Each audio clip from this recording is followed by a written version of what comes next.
Most people spend their entire lives running from discomfort.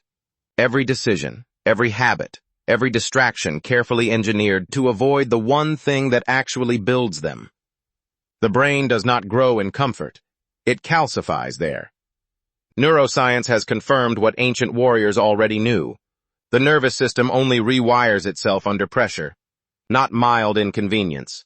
Real, deliberate, chosen suffering. What separates the elite from the average is not talent, not resources, not even intelligence. It is the willingness to walk directly into discomfort and stay there long enough for transformation to begin. This is not motivation. This is architecture. The architecture of a mind built to dominate. Every scroll, every notification, every hit of instant pleasure floods the prefrontal cortex with dopamine, the brain's reward chemical. But here is what they never tell you. Each artificial spike lowers your baseline. Your brain recalibrates. Suddenly, real work feels unbearable. Deep focus feels impossible. Discipline feels like punishment. You have been engineered to be weak by systems designed to profit from your weakness. The dopamine trap is not an accident. It is a mechanism. And the only way out is deliberate deprivation.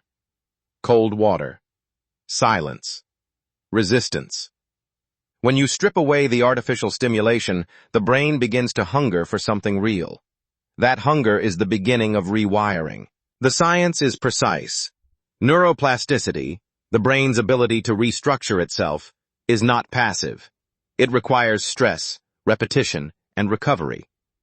When you submerge your body in ice water at 4 degrees Celsius, norepinephrine surges by 300%. Focus sharpens.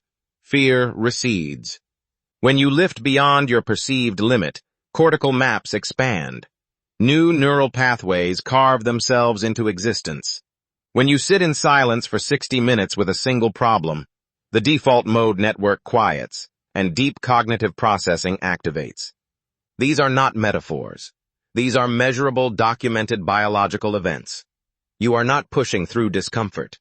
You are forcing growth at the cellular level. The ones who understand this do not talk about it much. They wake before the world.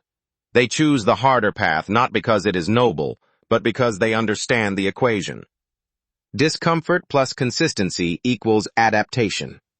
Adaptation compounded over years equals an entirely different human being. You will not find them chasing comfort. You will find them in the cold, in the silence, in the weight of something difficult. Building something the world cannot see yet. The question is never whether the process works. The question is whether you are willing to disappear into it.